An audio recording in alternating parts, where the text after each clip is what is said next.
Hey, what's up, everybody? Welcome to my channel. My name is Paul, the Canadian Snowman, here once again with another awesome history video. Woo!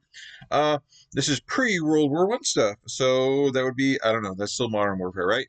Uh, so yeah, 1904, 1905. I don't know what the deal is here. Russia versus Japan.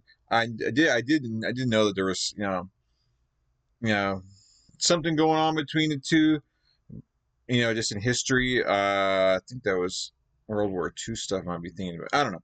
But I don't know. I think this is definitely interesting. Okay, it's based on a different part of the world. We don't really. I guess I've only done one little thing on Japan, I think, and I think that was something to do with World War II. Shows how great my memory is. But yeah, Russia. I get a lot of requests to do Russia videos. This just happened to have Russia in it, so I'm assuming this is is Russo-Japanese. Okay, I'm assuming this is Russia. I hope so, or else I'm going to look really stupid right now. I'm assuming because they're kind of like right there next to each other over there in that part of the world and all that fun stuff. So I'm actually hoping that it is or who else could it be? Anyways, battle of I don't know. I guess maybe they just got into it and they had this own little battle because I don't know why. I don't know why. I'm not gonna try and guess a reason. I don't know. I wasn't trying to be smart, but nothing came to mind. But anyways, guys, please hit that like and subscribe button below. Yes, I've been kind of like a modern area these lately, haven't I? I'm sure I'm going to jump more into farther back in history, You know how I do it. But anyways, guys, like and subscribe. Let's get to this video. And I have no idea what this is about, except for that there's a battle between Russia and Japan. I think it's Russia. Anyways.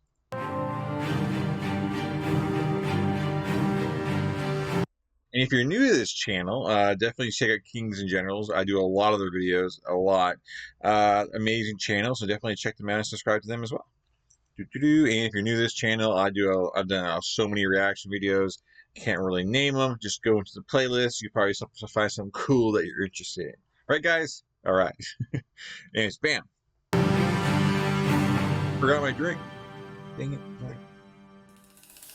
The Russo-Japanese War of 1904 to 1905 changed the history of warfare forever, ushering in a new era of conflicts in which naval battles became central to the fate of the struggle. A second.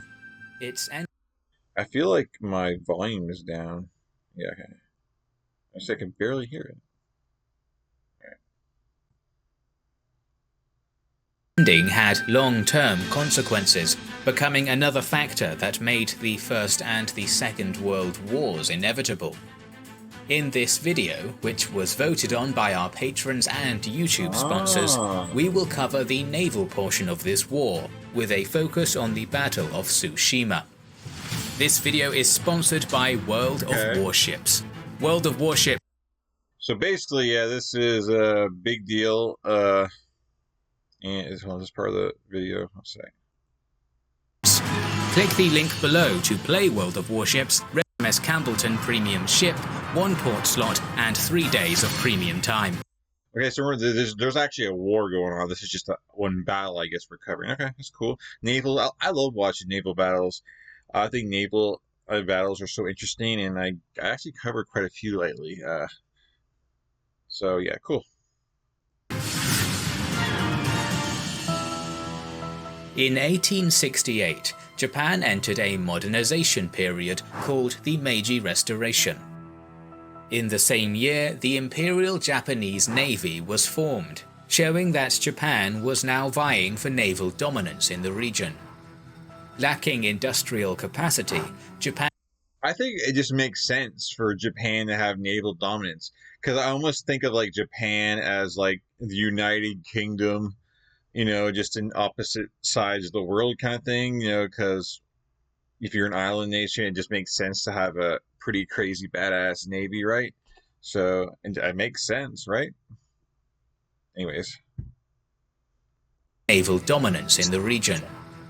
Lacking industrial capacity, Japan relied on Britain in the development of a modern navy. European superpower Russia was also eager to increase its presence in the Pacific. It had strong navies in the Baltic and Black Seas, but lacked a base in the east.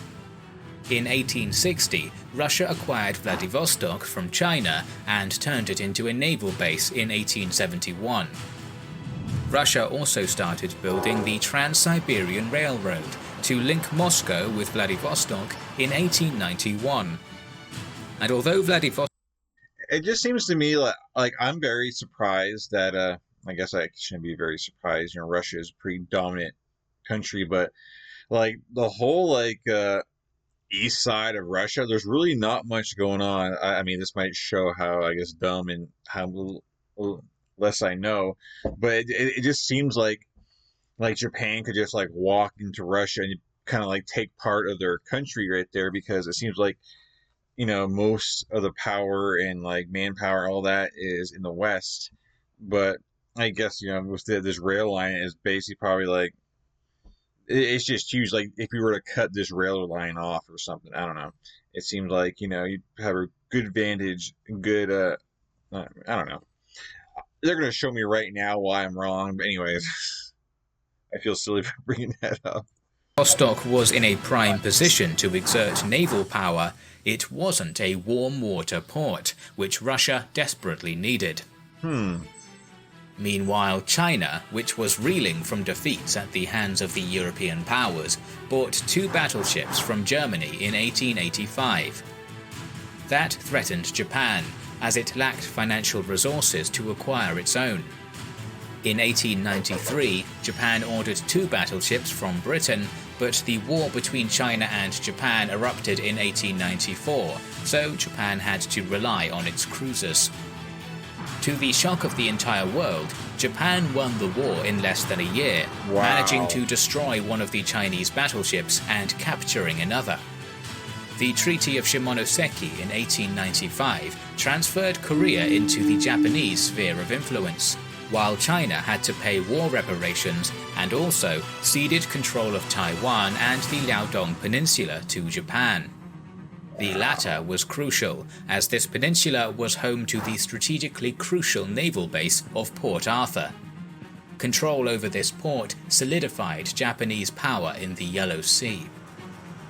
Russia couldn't allow this, and enlisted diplomatic support from France and Germany. All 3 threatened Japan with war in what was later called the Triple Intervention. The Russian battleship Nikolai I steamed towards the Japanese port of Nagasaki, and as Japan still had no battleships, it was forced to relinquish control of Liaodong and Port Arthur.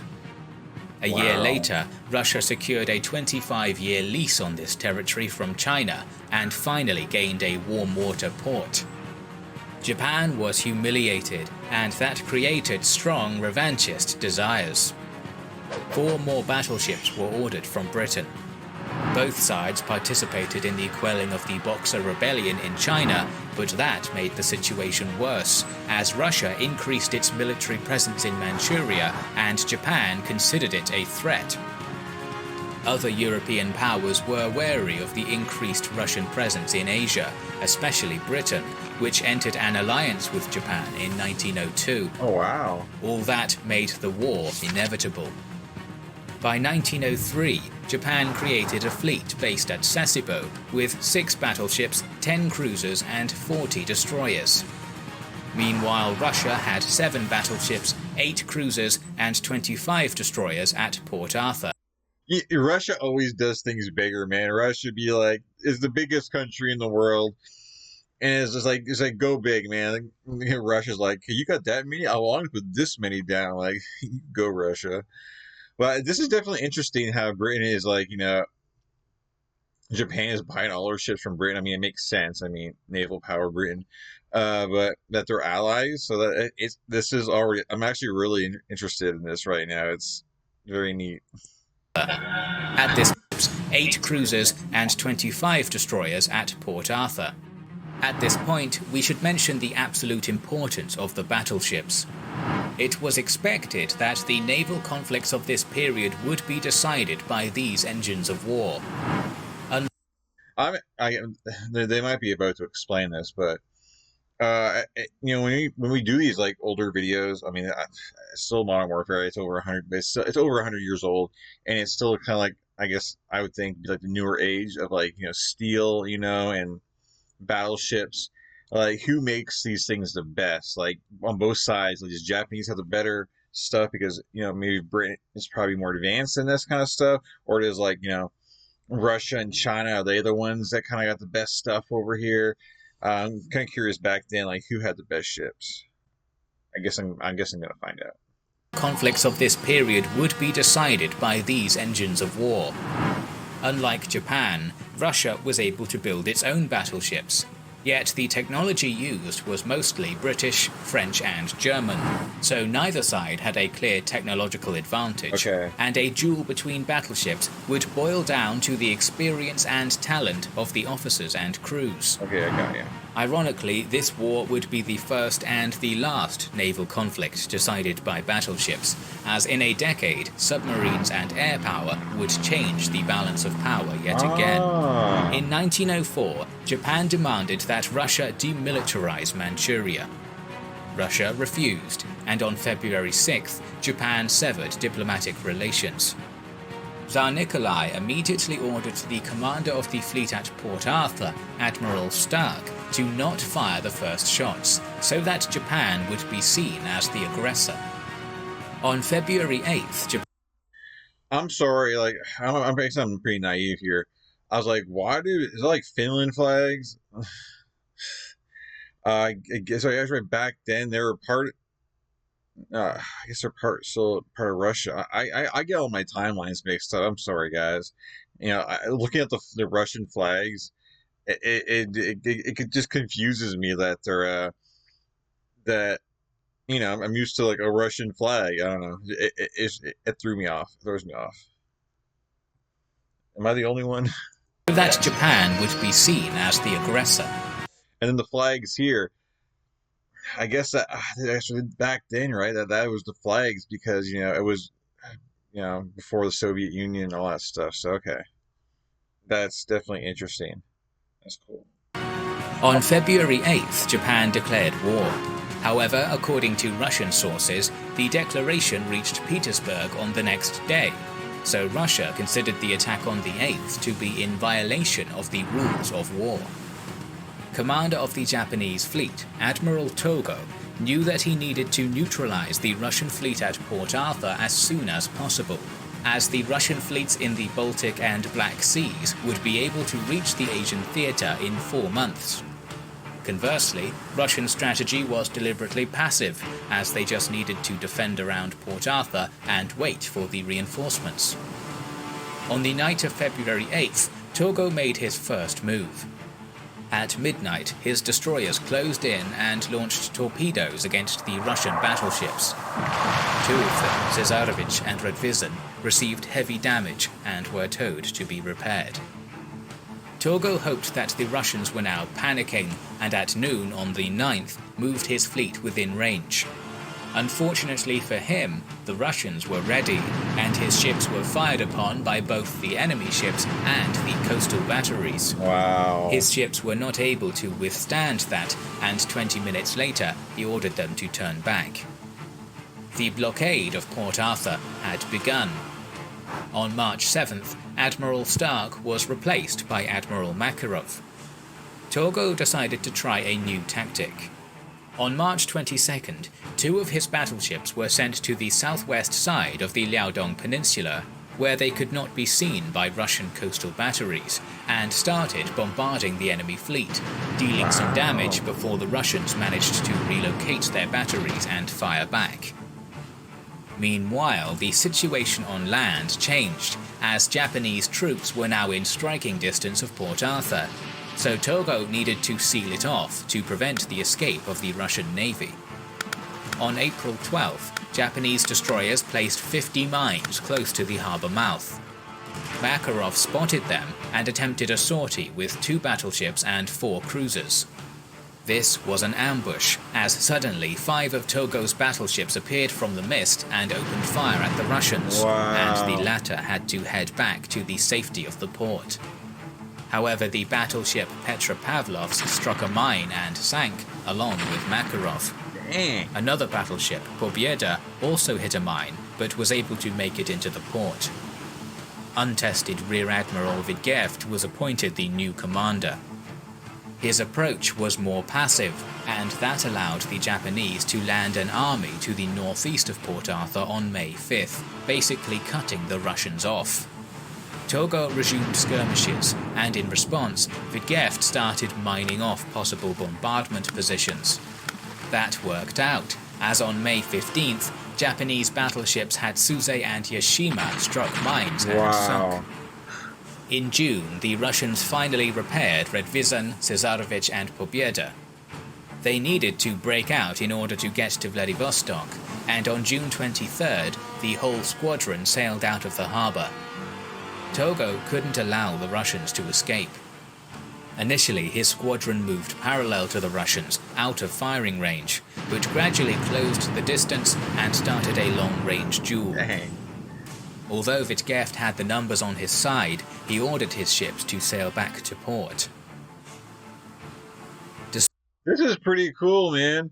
I'm loving the visuals right here. Like, you know, it's definitely like, you know, you get to really see it. It's definitely like, I feel like it's like definitely an upgrade, I guess, from I guess other naval battles. It seems like, I don't know. Maybe it's, I don't know why. I'm trying to think. I think it maybe just because it's modern, but I really am really enjoying like this battle going on here, and it's kind of like back and forth. This is pretty neat.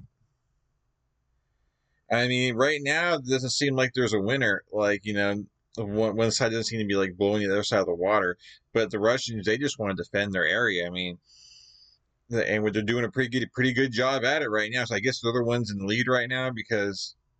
But then again, the Japanese did take a lot of land, and I think kind of cut the supplies off. So we'll see if that turns around. He ordered his ships to sail back to port.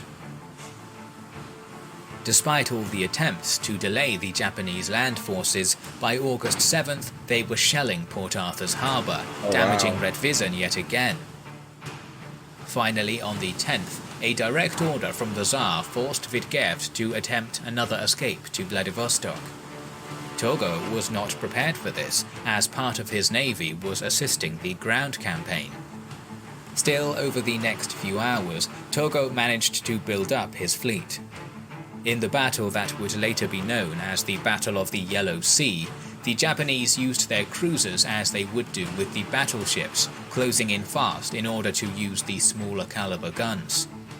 Togo crossed the T multiple times despite enemy fire, maximizing the use of his guns. Wow, I can't get out. All the Russian battleships were damaged, and Vidgeft was forced to return to Port Arthur, covered by the dramatic charge of Redvizan.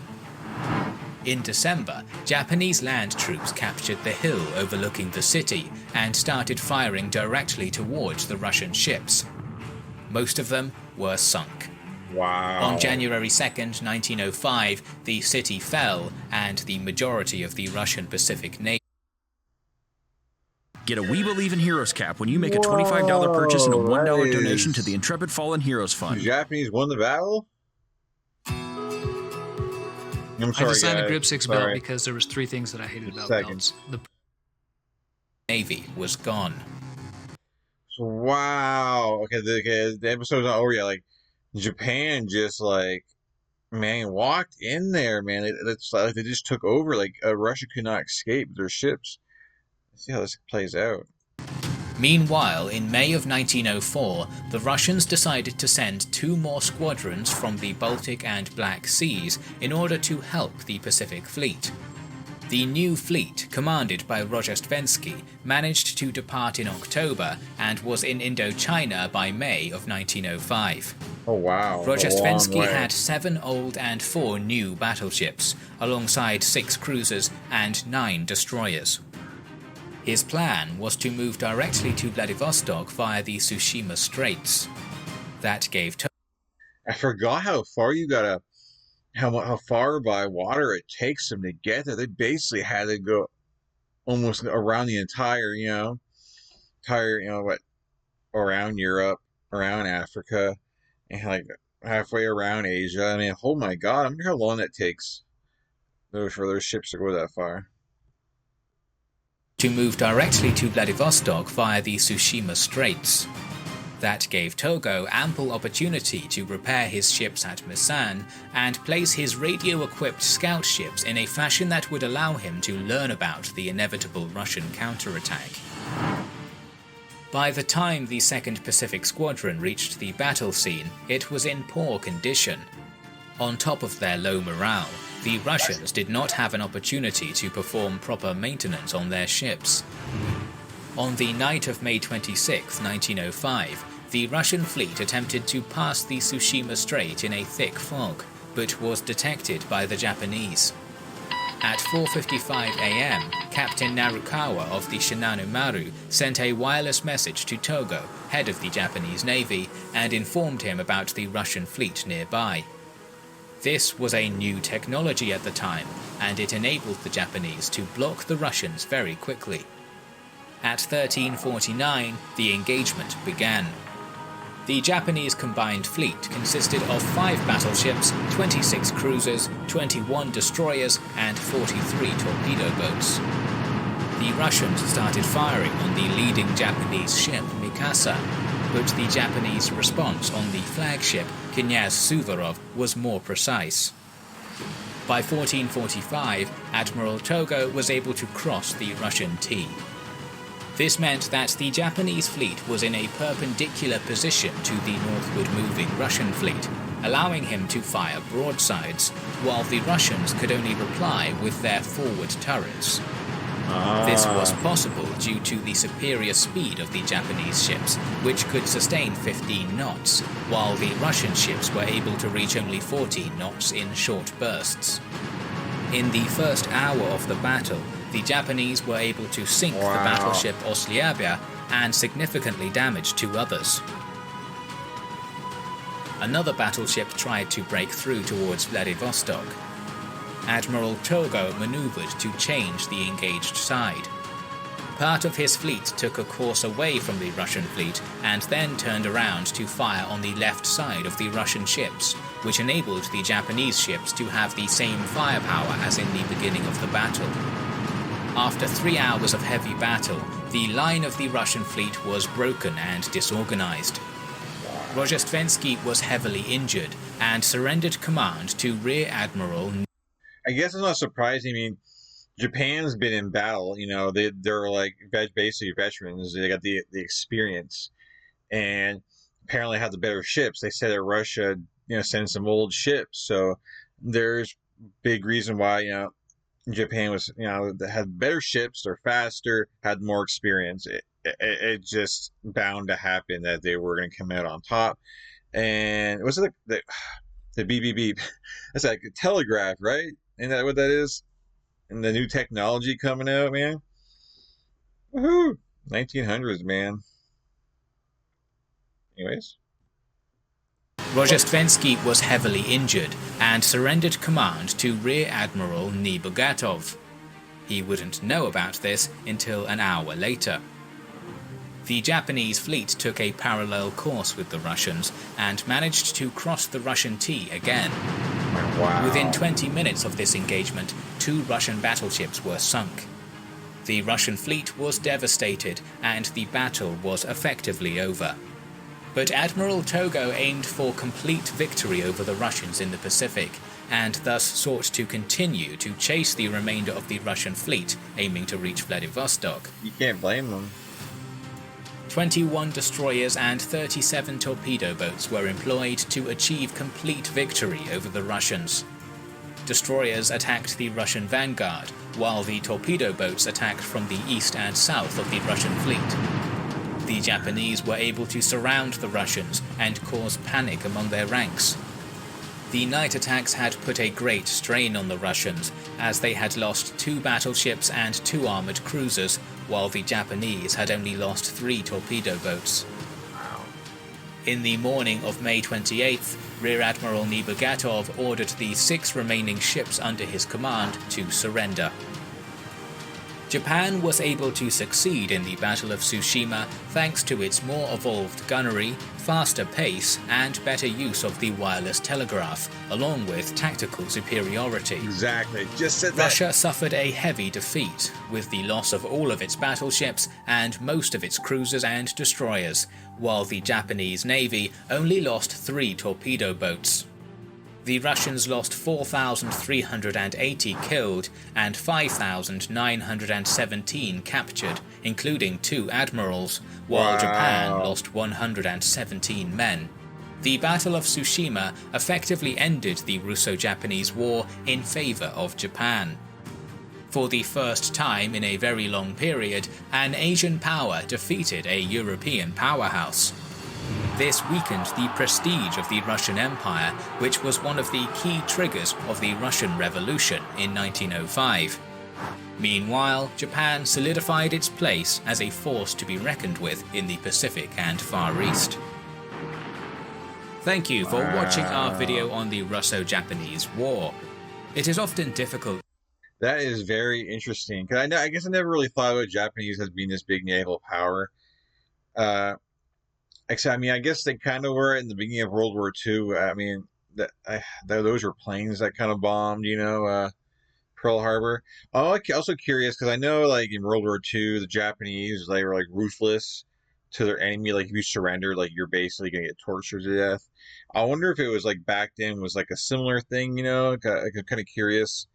And the Russians who surrendered, like how they got treated, or they tortured and killed, because didn't like the Japanese kind of look down on surrender, as basically to the last man. I know that was the thing in World War II. I'm not sure if that if the times were different, and in the early 1900s for Japan, but definitely very interesting. And yeah, I think a lot of that too is like for Russia to to get ships there, it just takes them too long, it seems like, to get reinforcements in. Like, if they wanted to get reinforcements in, like, they'd be waiting a while. I mean, like, Japan's right there, that's their mainland, so they can easily get the reinforcements from there if need be, if they had any. But yeah, just my thoughts. Definitely a cool war, definitely very interesting. I really like, a lot of these wars and battles that I really haven't heard of, or if just don't have the knowledge of, basically. So anyways, guys, please hit that like and subscribe button below. Let me know below if you've seen this battle, or not seen this battle, heard of this battle, or, seen a documentary of this battle before this, before this video. Let me know in the comments below. Or if you're kind of learning about it for the first time with me, it's kind of cool to, see, like, who's known a lot about it, who didn't, in the comments sometimes. But anyways, guys, yeah, like and subscribe and all that fun stuff. We're going to be another great video, and we'll catch you tomorrow with another great video. And peace. Catch you guys in future videos. You guys are awesome. Have a good night.